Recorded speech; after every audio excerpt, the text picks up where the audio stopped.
Let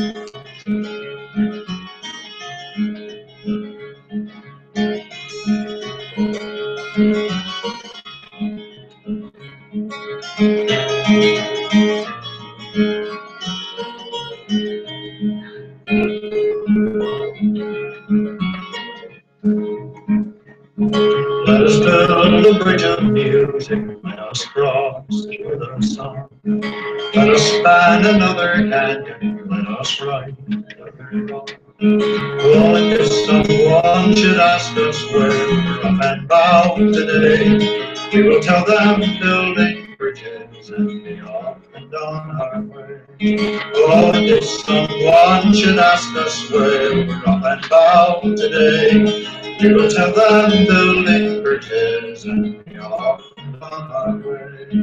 We will tell them building bridges and be off and on our way. Okay, welcome to Sunday on the Front Stoop. This is Bridges Programming, and we have with us Susan Coman to my right. Hello. Dennis Carius to my left. Hey! Actually, No, no, you're not Dennis Carius, you're Bucky. You're Buckminster Fuller. Hello, Bucky, how are you? Hello, glad to be with you today. How are you guys? Yeah. Anyway, that's Bucky. We've resurrected Bucky. This is Resurrection Sunday on the Front Stoop, and we're resurrecting some people. Bucky Fuller is one. Dennis is actually on the phone. Say hello, Dennis. I know that I introduced you as Bucky to my left, but you're not Bucky. Oh, okay. I'll take the blame for that. Dennis says he's sorry, but he's glad to be on this show. Okay, well, that was my rap there. And we're going to be talking a little more about Bucky Fuller because this is brought to you by the Human Renewable Energy Measure. And Bucky talked about a human measurement based on kilowatt hours. And so did Tesla, and so did several other people. But no one actually had a measurement for it until now, and that was Dr. David Thornton came up with a measurement based on physics. Is that right, Bucky? Yeah, that's really good. That's right. So anyway, so now... Are you putting words in Buckminster Fuller's mouth? No, I'm just assuming what he would have said if he was here right now. Oh, okay. Okay, so we resurrect. But here's how Bucky looked when he was a young man.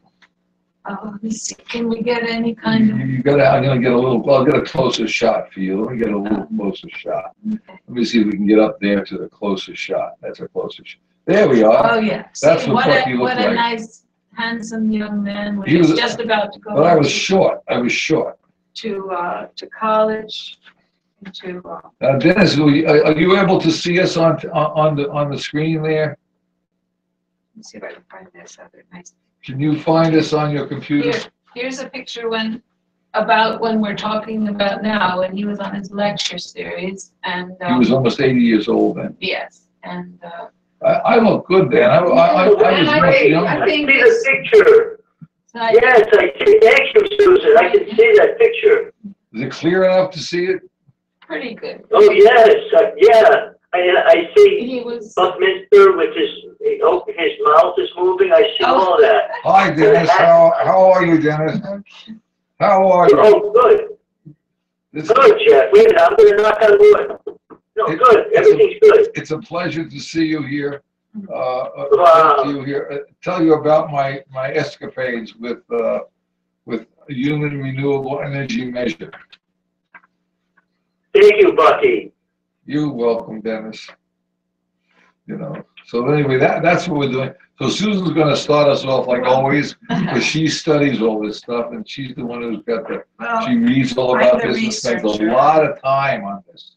So are you glad she did that, Bucky? Yeah, I'm glad about that. Yeah, that's good. It's been a very interesting to find out that a lot of your writings are not in print anymore. So we're trying to get something of a movement going where things will get back into print. Mainstream media. Yeah, they've dropped Pull us out anything that changes the economic system.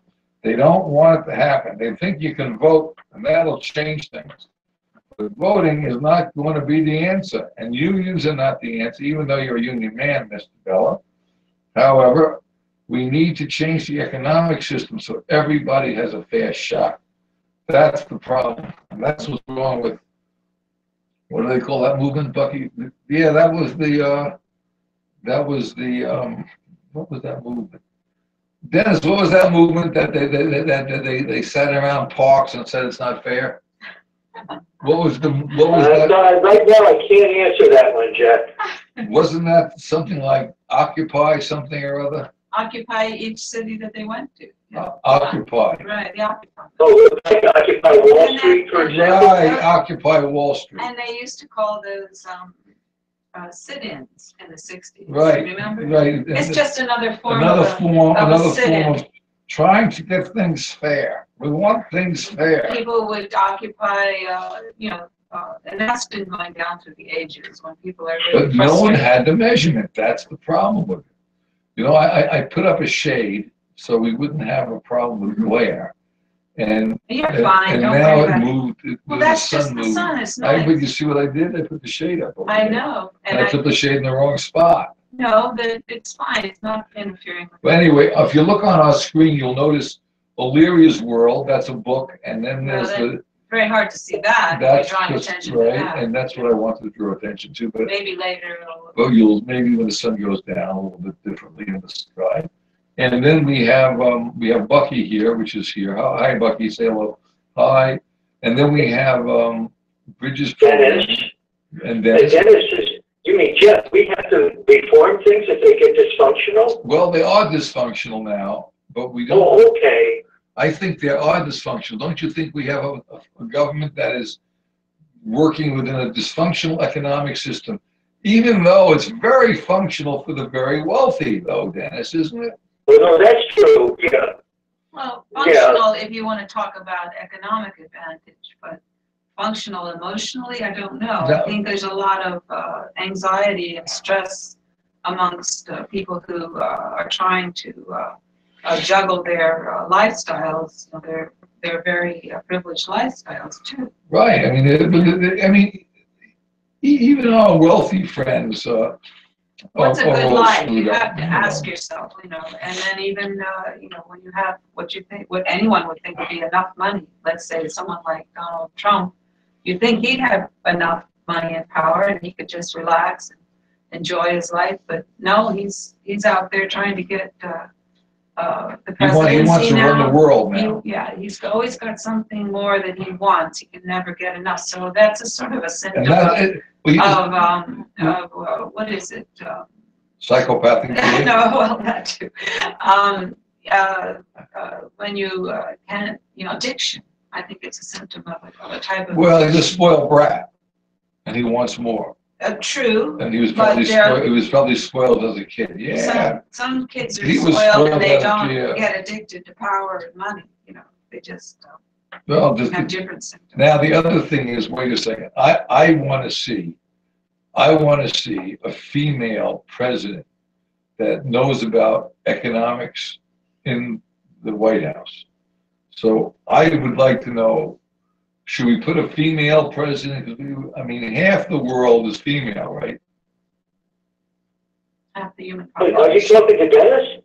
Well, you're there. You're on the panel. Well, yes, over half of our country is female, yes. Why do you say over half? You mean there's less males? It's even, but there's a. No, I would say over 50% of our country.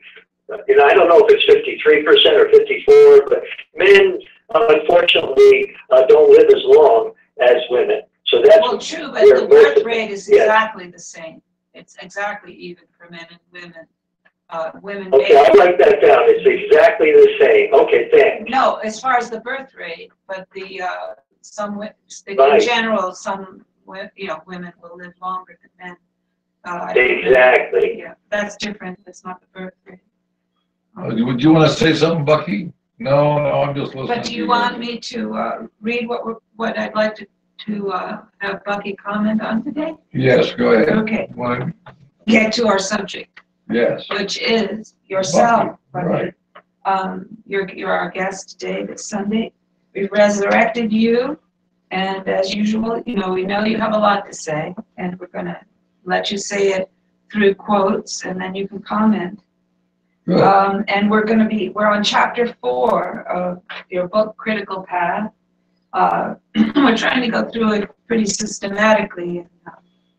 Critical We're doing the Path. best we can. That was my last book, Uh, Critical Paths. I think it was the last one published. Yeah. Don't quote me on that. But mainstream media doesn't let people talk about the economic system. So in this chapter 4, you're talking about the things that you did, your self-disciplines. In fact, you named the chapter Self-Disciplines of Buckminster Fuller. Self-discipline. Yeah, I remember that. And these things, and I'm going to read what I wrote about that at the beginning of this chapter. You list 20 things that you learned since the age of 15 when your father died. And these ideas and experiences formed the person that you became. Yeah. You said you saw early in your life the lie or the sad lie of, quote, you or me survival, preoccupations. Survival of the fittest, everybody was into that, and still is. It's still a problem now, unfortunately. But Right.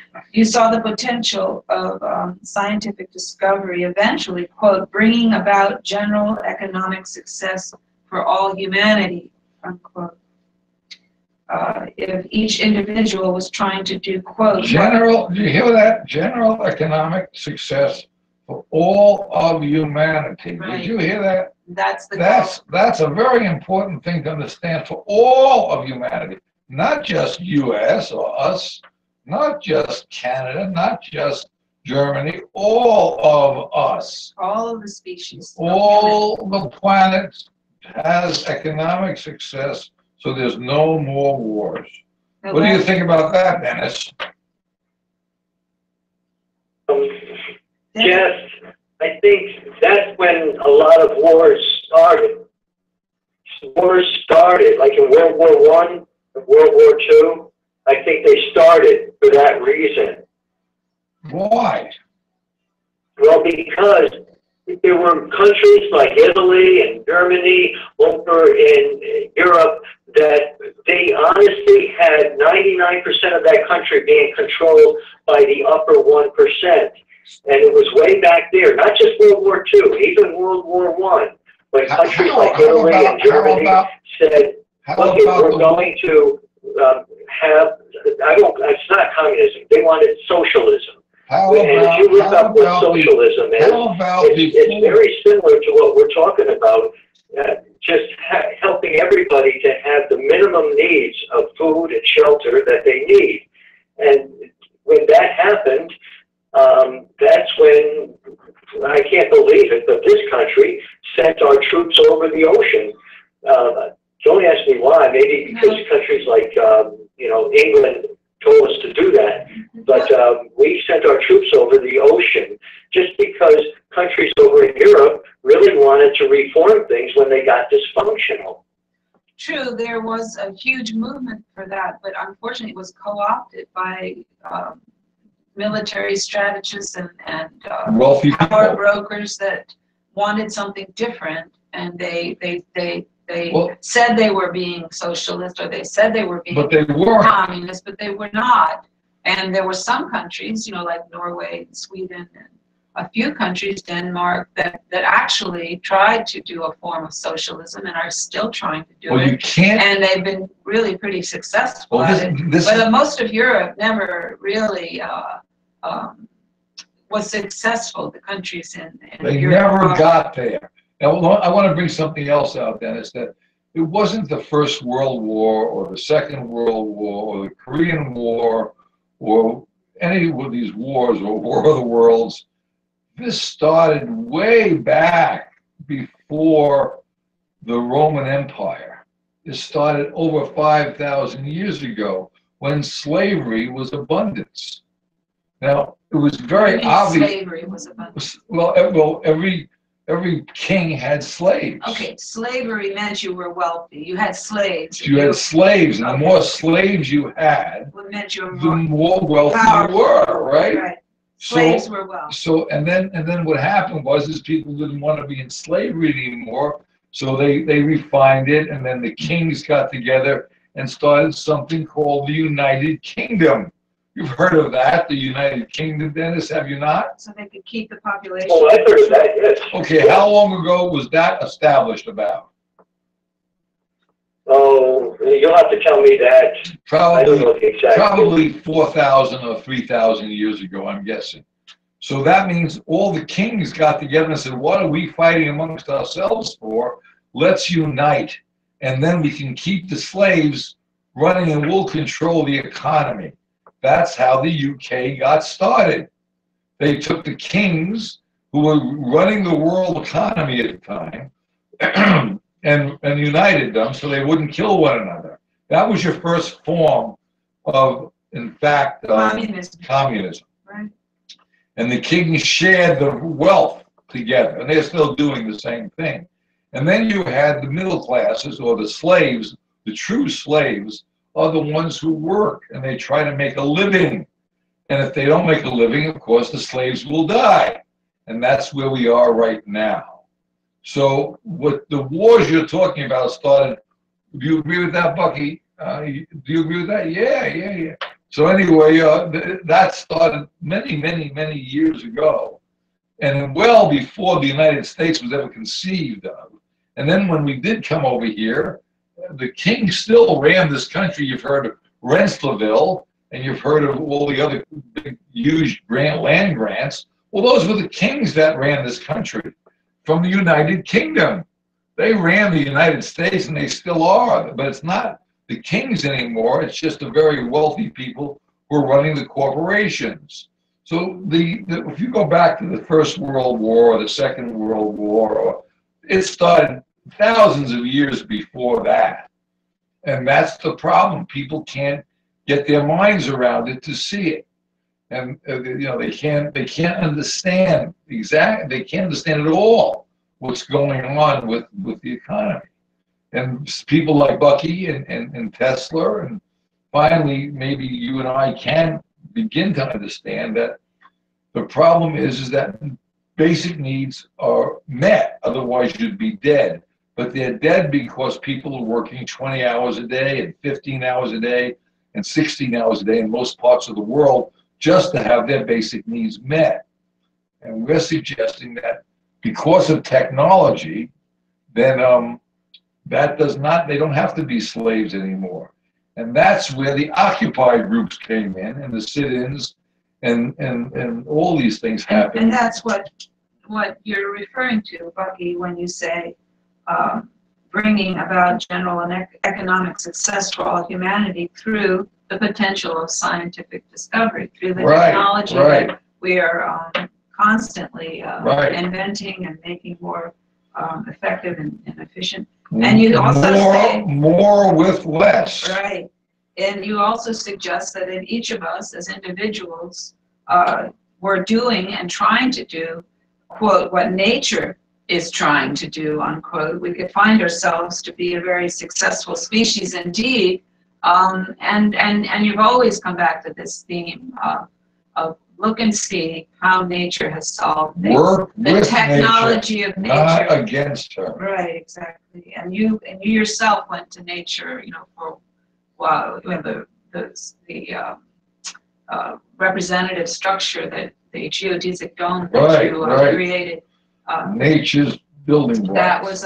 That was a structure that was already refined in nature with the forms of viruses. When you look at them under the microscope, some viruses take those forms, and it's a very strong structural with delicate materials, but it's very, very strong ultimately when it's all put together, which is amazing. And you built huge structures that way. Which was at the World's Fair in Canada. I think the main pavilion was one of your geodesic domes. But we were going to talk about your 20 things that formed you as you grew up. I'm going to quote from your book here. you say right from the very start of this, my father died when I was 15. And then your mother speaking to you, darling, never mind what you think. Listen, we are trying to teach you. My mother said it. My school teacher said it. All grown-up authorities of any kind, the policeman, the druggist, said it. Thinking was considered to be a process that was only teachable by the elders of the system. That is why we have schools, dear. Thinking was considered to be an utterly unreliable process when spontaneously attempted by youth. Right, don't think. Right, you were taught. Not supposed to think. Right. Think only in the box. Don't think out of the box. Don't just listen to mainstream media. They're on NPR, Fox. Whoa, you did it. You lost. Well, I lost you're getting my very hat. excited. Yeah, man. Right. I just blew my top. Right, okay, that's all right. I'll get your hat, Bucky, for you. We all get excited, and that's important. Excitement is not a bad thing. And then your grandmother said to you, quote, love thy neighbor as thyself, do unto others as you would have, as they should do unto you, as you would they should do unto you. Do you believe in that quote, Dennis? Dennis believed that, yes. Right, and that's a good rule of thumb. And you were hearing that from your grandmother. Right. And but then you had another side of the family that was saying, as you got older and more experienced, Doggy dog. our uncles began to caution you to get over your sensitivity. Quote, life is hard, they explained. There is nowhere nearly enough life support for everybody on our planet. Not true. Not let alone enough for a comfortable life support. If you want to raise a family and have a comfortable life for them, you're going to have to deprive of many others of the opportunity to survive, and the sooner, the better. Your grandmother's golden rule is beautiful, but it doesn't work. Okay, so that was another side of it. And then you were considering to yourself, quote, knowing that my mother and relatives loved me, I did my best not to pay attention to my own thinking and train myself to learn what seemed to me, quote, the game of life, unquote. As you would train yourself to play football, the rules are all written by others. Right. That's a problem because you can't be an individual if you listen to mainstream media. Well, you're being brought up not to be an individual. Don't think. Right. Don't put these things Just together. go to college, get a degree, make as much money as you can, and the hell with the rest of people. Take the test, parrot back what they want Right. you to say. Parrot everything. Parrot everything. That's the problem. Okay, now you go on to say, quote, along came World War I. I did well in the Navy. I didn't have to, quote, make money with my ships. Now, isn't that amazing? Now listen, watch what happened. That's an interesting Watch point. what happened. I'm in World War I now, and all my education, my food, and my shelter is taken care of. So that's a form of the HREM, Human Renewable Energy Measure. You don't have to make money. Right. You got everything. You can use your mind. The higher, the smarter you are, the further you get in the service, and you have the officers club and a better place to live, and that's the way the HREM works. So why can't we be born into this world with the HREM, and everyone has their basic needs met, and they use their mind to benefit the society around them, like I did with the Navy. You can join the human union, the human species. Right, union. right. Okay, so now you go on to say, quote, when I entered the business world and had to make money over and above producing a good product, my belief or systems when have it changed. had to be myself or somebody else who was to survive in the system, I was a spontaneous failure.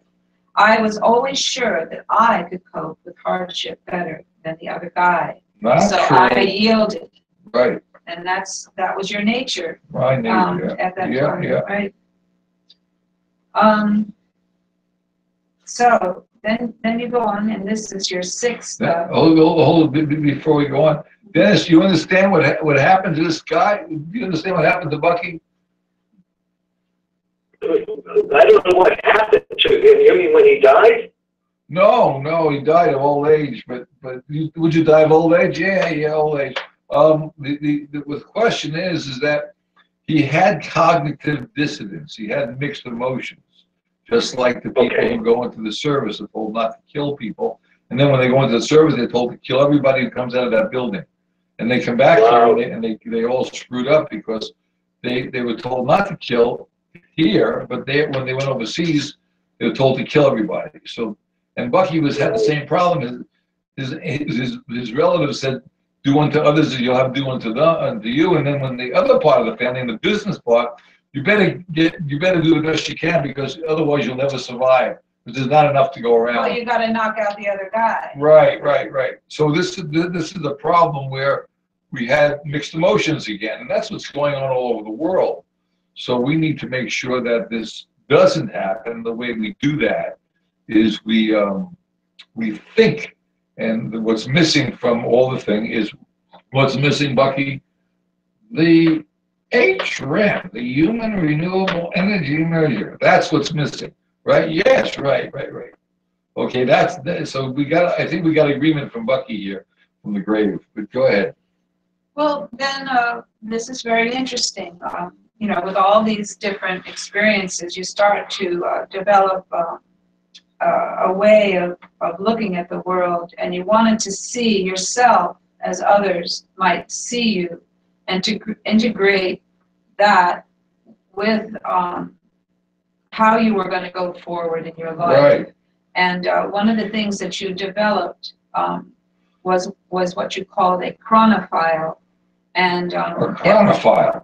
CHRONOFILE, and it's not a alphabetical or chronological record of your activities, but you would keep everything that had to do from the age of 22 as a commissioned, quote, line officer in the U.S. Navy. I named the record the chronophile. It consisted, and as yet consists, of all my, quote, to and from letters, programs, sketches, memoranda, doodles, etc., plus a few typical bills. So you were actually recording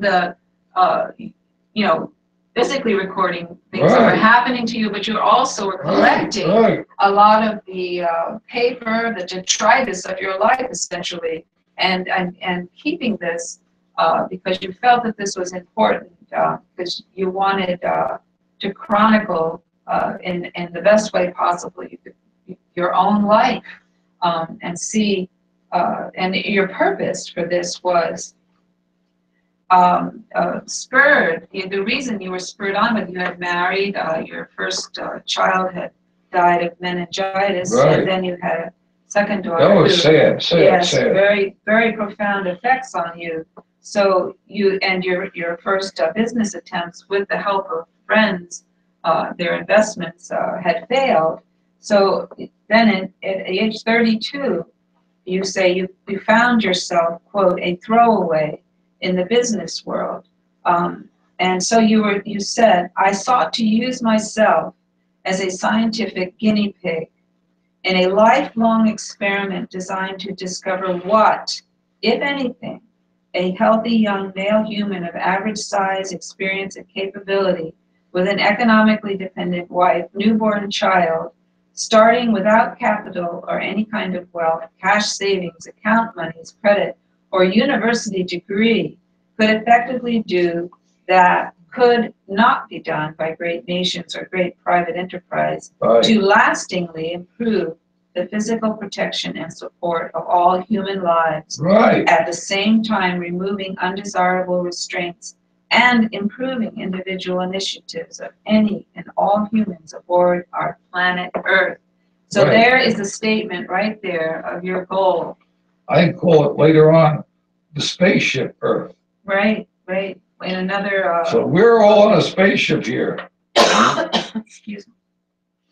So that was a very, at the age of 32, to have a goal like that was quite impressive. Also, they call it the same. A lot of your friends probably didn't understand. Yeah. No. Did you have much support at that time? Not much. Everybody didn't believe me until once I got great support, everybody relieved me. But Yeah. until I got there, nobody helped at all. It was like Well, like being an orphan in this world. but your wife, Anne Hewlett, she was extremely supportive, and she was willing to. Yeah, she was great. She died. I died. I had to die To just help you after in her, it. just before her, and we No, died just after. just after her because I promised I would do that.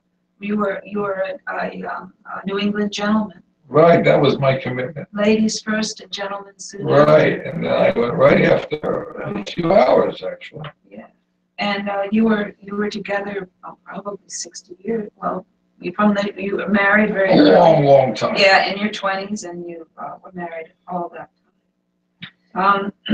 So then you go on to say, in 1927, and then you're age 32, I also committed all my productive potentials toward dealing only with our whole planet Earth and all its resources and cumulative know-how, while undertaking to comprehensively protect, support, and advantage all humanity, instead of committing my efforts to the exclusive advantages of my dependents, myself, my country, my team.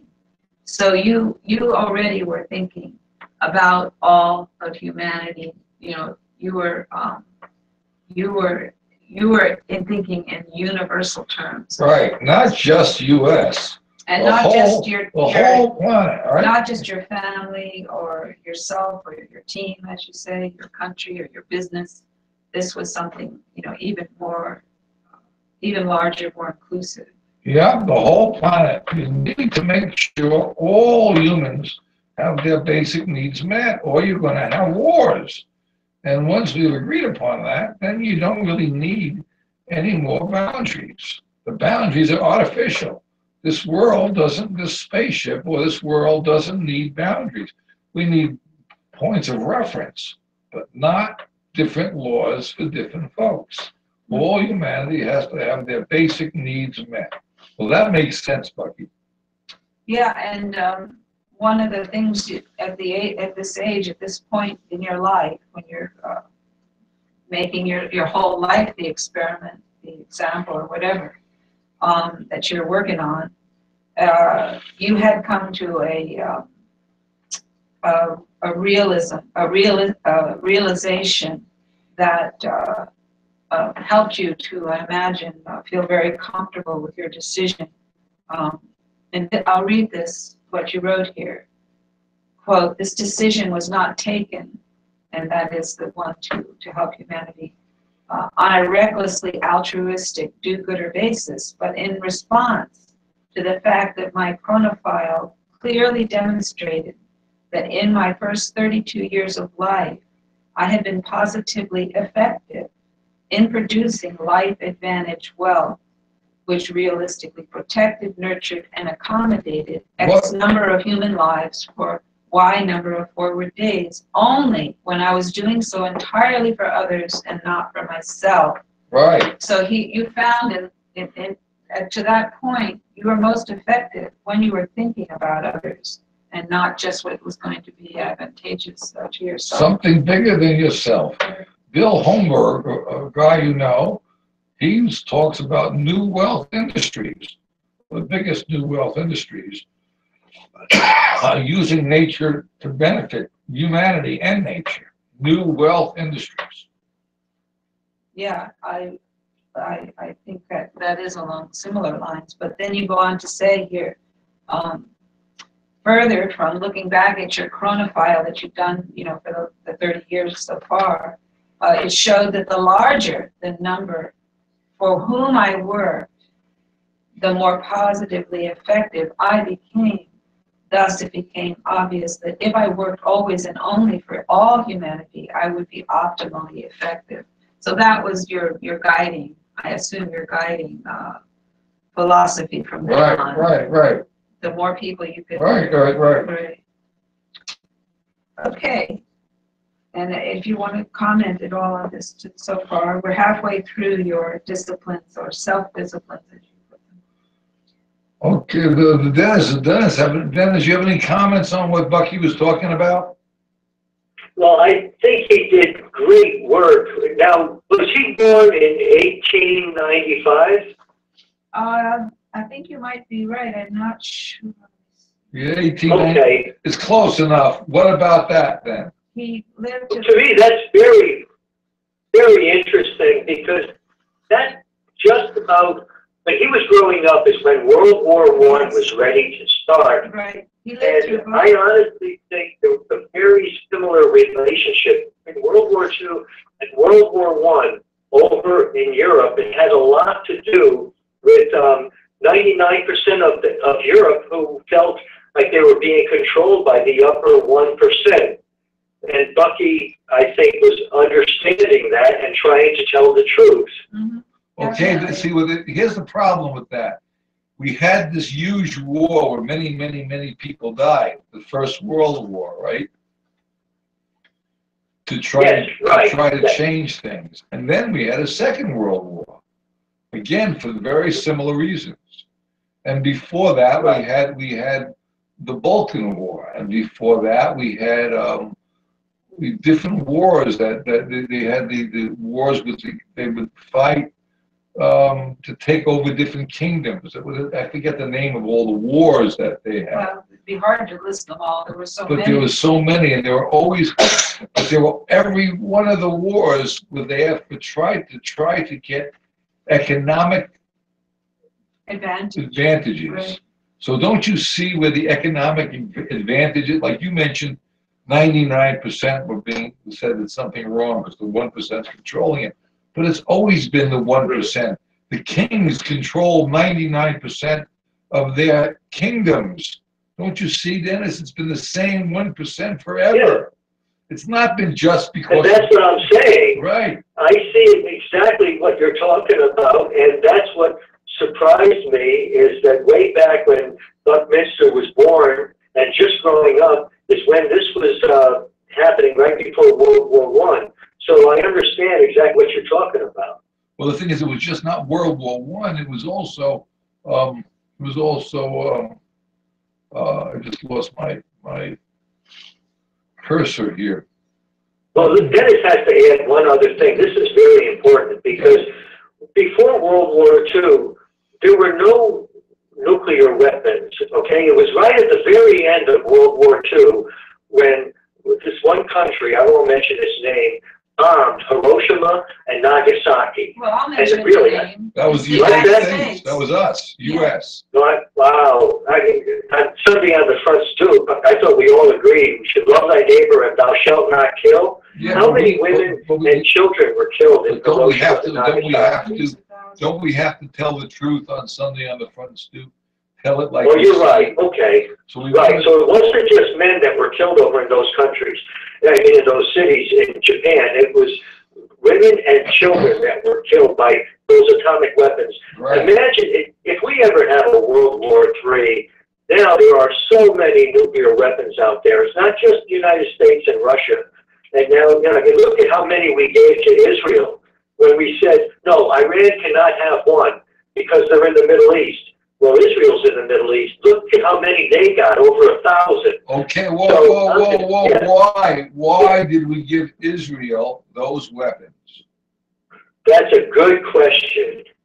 I don't have an answer for that. Well, then you should have the answer before you bring that up, and I'll tell you why. Because we need to control that part of the world to control the oil.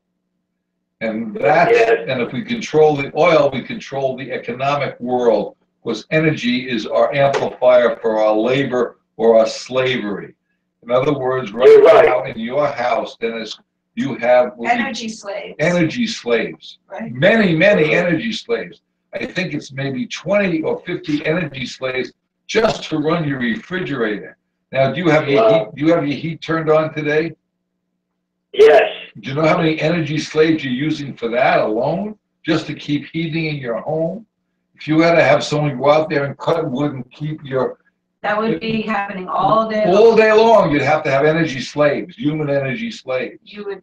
So now you've got electronic energy slaves.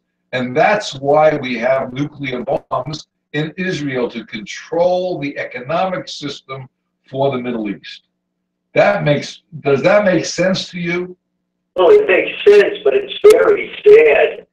I mean, look at what Israel's doing, like in the Gaza Strip. How many thousands of children were killed last year in the Gaza Strip? Well, look how many people we're killing in Africa.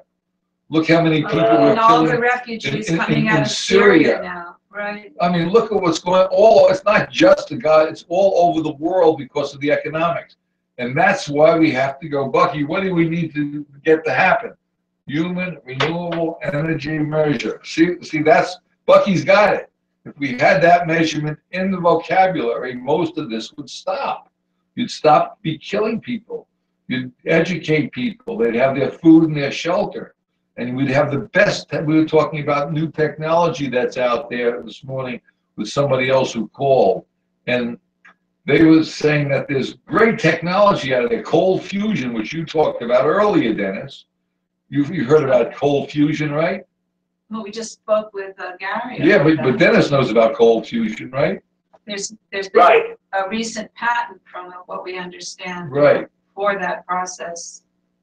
Another one of our researchers just informed us this morning. I don't know the name of the individual, but we can get that on the next Right. So what I was saying that, and the reason why it's being held up with better technology is because of the economic system is stopping it. Everybody should have the best technology, the best solar panels, the best cars, so we have efficiency. Efficiency is a whole key here. Efficiency. Right, but efficiency that does not create radiation, and that's why cold fusion has always been a very interesting goal for scientists, because it does not have the byproduct. Okay, you go ahead and see we can knock out the other okay, and then when this speaks, you speak, Bucky, right away to what we're talking about here. Quote, I sought to do my own thinking, confining it to only experiential things that were your own experiences. Gain information with the products of my own thinking and intuition to articulate my own innate motivational integrity instead of trying to accommodate everyone else's opinions, credos, educational theories, romances, and mores. I had in my earlier life. And, when you're very young, it's very hard to stand up to adults telling you what to think. But now you were an adult and you could, having gone through enough life experiences, you were making up your own mind about stuff. Quote, I sought to accomplish whatever was to be accomplished for anyone in such a manner that the advantage attained for anyone would never be secured at the cost of another or others. And that's a very important thing, because that's what's happening. That's what the HM is all about. Yes, in other words, but our economics is forcing us in other words, when I wake up this morning, I look in the mirror, brush my teeth, and say, I'm getting old and I'm going to kill a couple people today because my economic system demands it. So is Susan, and so are you, Dennis, and Bucky, you're already dead, so you're not doing much. But the reality is most people he's here with us now. We're killing people every day. Now, Dennis, you get very upset when I say that, because you say, I'm not killing people. Well, the question, the reality is we are killing people every day of the week because of our economic system. Because of our lifestyle. We need more energy slaves in this country than any other country. And we're doing it at the cost of other people. So what the HRM is saying, first of all, we definitely don't want to change our lifestyle. We want to keep our lifestyle going, but we never, ever want to keep our lifestyle going at the cost of another person. And that's where the economic system comes in.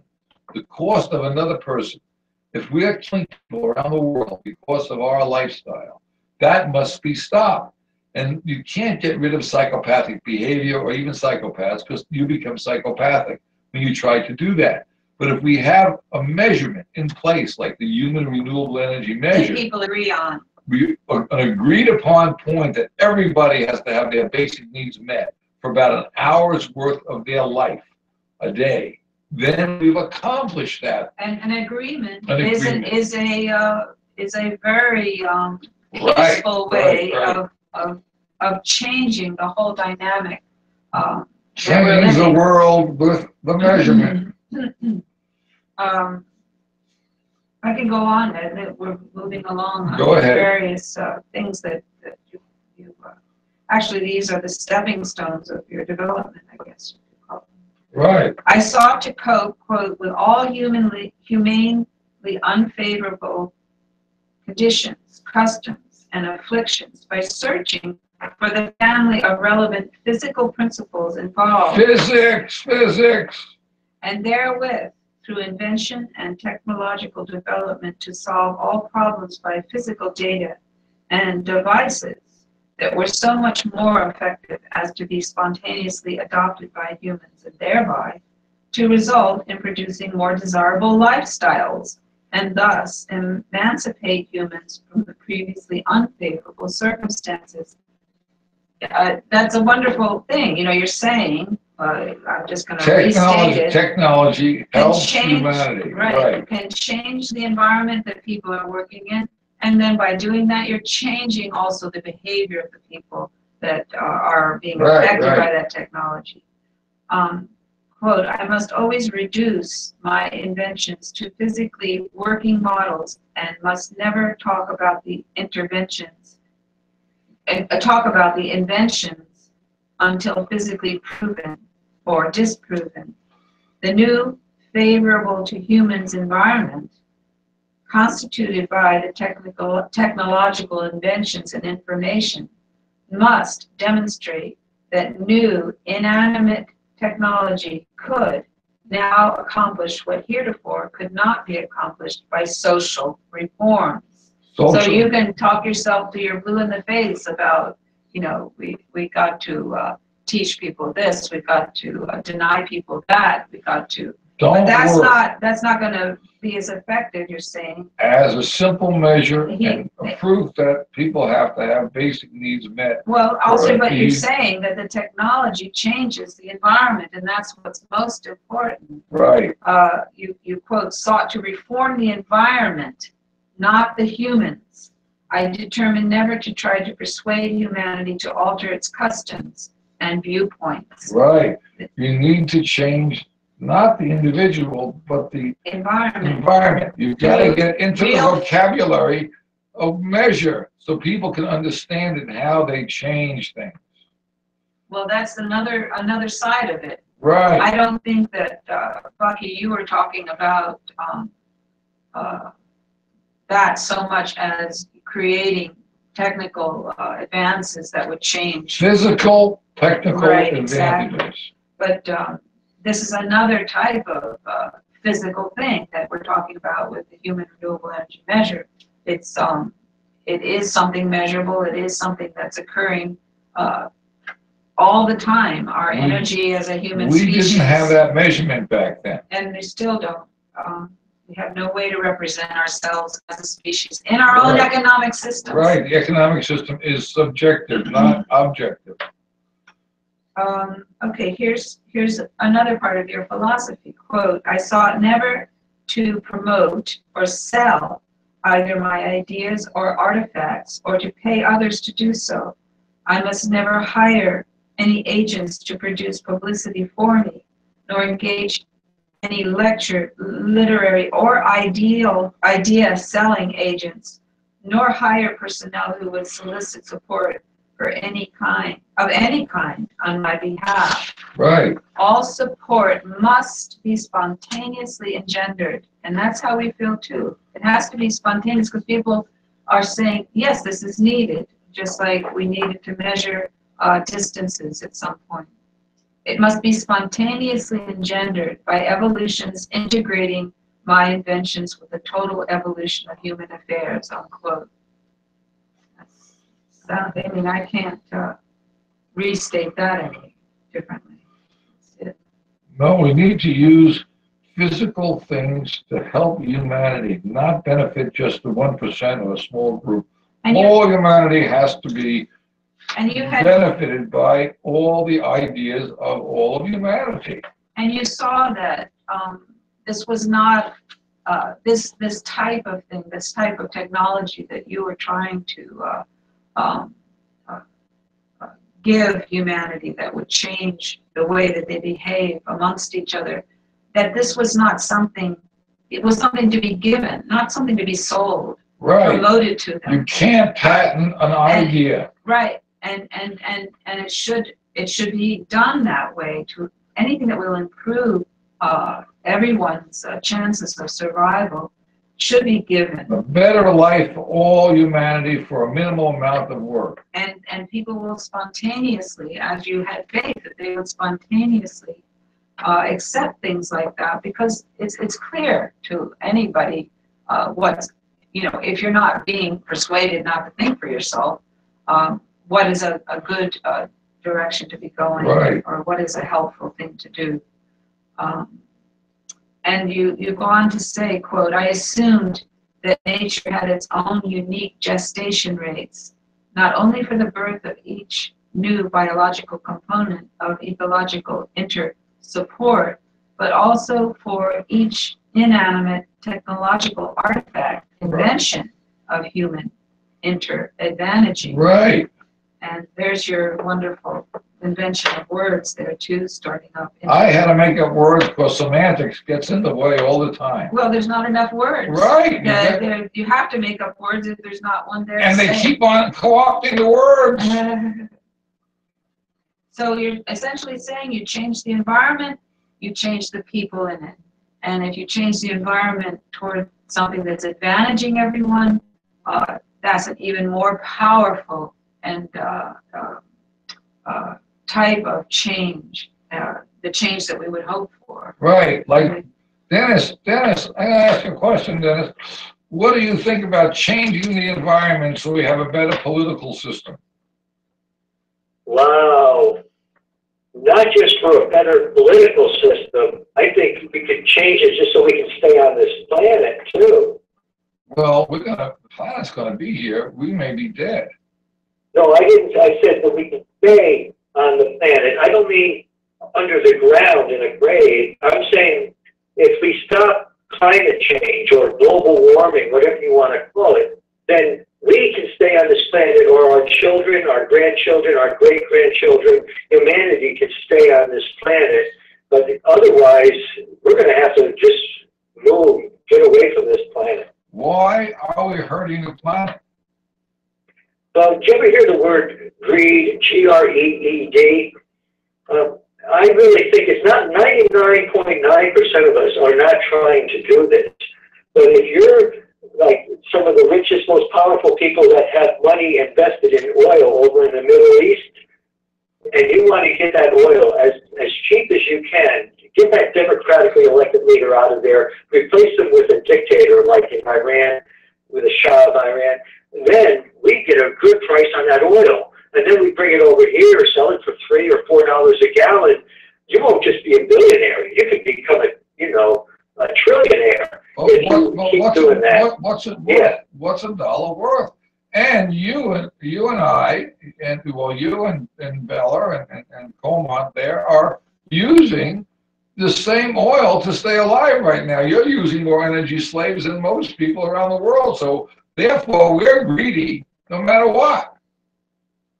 And I understand what you're saying. You can blame that 5-year-old kid, who's having. Well, you can just say, well, don't eat that because you're going to be killing people over in the Middle East. No, we have to get a better measurement. It can't be a situation where you try to fix something by denying people we're caught up in a lifestyle here that is the only thing we can do at this moment, but we can anticipate that it's possible to do something differently and slowly change this. Right, that's what your HRM is about. That's what the human renewable measurements about. You speak to this, Buckminster Fuller, in your next, the 14th of your points here that you're making, where you're saying that the technology that you invented, you knew that it might not be adopted immediately, but you were anticipating that and believing that humanity would get to the point where, and you said there would be emergencies or problems that would cause people to then use these things in order to get through those emergencies. And we hope that we don't need emergencies for these things, but sometimes that is what pushes us forward. You said these things would be inevitably be adopted by society during the successive inexorable emergencies that occur in society, which evolution of emergence only through emergencies would dictate the proper rate of regenerative gestation. But, hopefully it won't always be through, but we have seen that to be the case in history, that emergencies seem to create Tesla uses a different formula. He uses velocity. Yeah.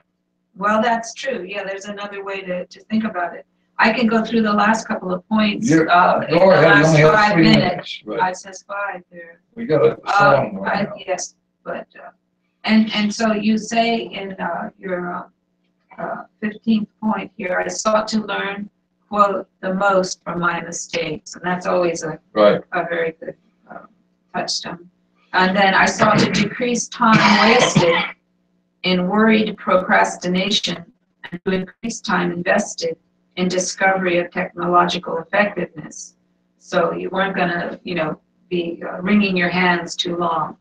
I sought to document my development in the official records of humanity by applying for and being granted government patents. So you were protecting your intellectual so nobody else property. would steal them. Not so I wouldn't make money, so no one can control those ideas. Yeah, you were worried they may be used for other purposes. Right, negative. Above all, I sought to comprehend the principles of eternally regenerative universe and to discover human functioning therein. I sought to educate myself comprehensively regarding nature's inventory of chemical elements, their weights, performance characteristics, relative abundances, geographical whereabouts, metallurgical alloyabilities, there's a made-up word, chemical associabilities and disassociabilities. So you were always going back to nature as your touchstone for your technical inventions. And the final points are, I sought to operate only on a do-it-yourself basis and only on the basis of intuition. I oriented what I called my, quote, comprehensive anticipatory design science strategies, quote, toward primarily advantaging the new life to be born within the environment-controlled devices I was designing and developing, because the new lives would be unencumbered by conditioned reflexes that might otherwise blind them to the potential advantages newly existent within the new environment system. So you were looking to the next generations where they wouldn't be so encumbered and conditioned as you were growing up, with people saying there's not enough, you better learn how to step on your neighbor so that you can survive, etc. And so there you go. Those were some of your guiding. But it's always good to hear what people have used during a long life to keep themselves on track of their goals. And this was what you had written. Thank you. Susan, thank you for reading that. No, And Jeff, I want to thank Bucky. Bucky did such a great job. Right, he did. It really was quite some. Well, thank you all for listening. Thank you, Bucky. Thank you, Bucky. Thank you, Dennis. Thank you, Susan. Thanks for listening. We're going to be going out. See you next, next Wednesday. Neighbors out of work because they closed the factory. Try to stretch your paycheck, but it's never quite enough. So energy. It all comes down to energy.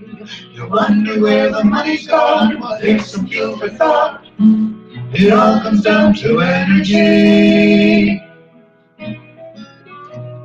Fossil fuel affects our lives like ripples on a lake. Cars and barns and factories and trucks. Supplies go down and prices soar, our futures are at stake. And when it's gone, it won't come back, and we'll be out of luck. Oh, energy. It all comes down to energy. You wonder where the money's gone. Well, here's some fuel for thought. It all comes down to energy. We can get our energy from corn and grass and trees. Even trash converts to biofuels. Break loose from the stranglehold of oil companies. Renewables can fuel the world. We're here to spread the news. Oh, energy, energy. It all comes down to energy. You wonder where the money's gone. Well, here's some fuel for thought. It all comes down to energy.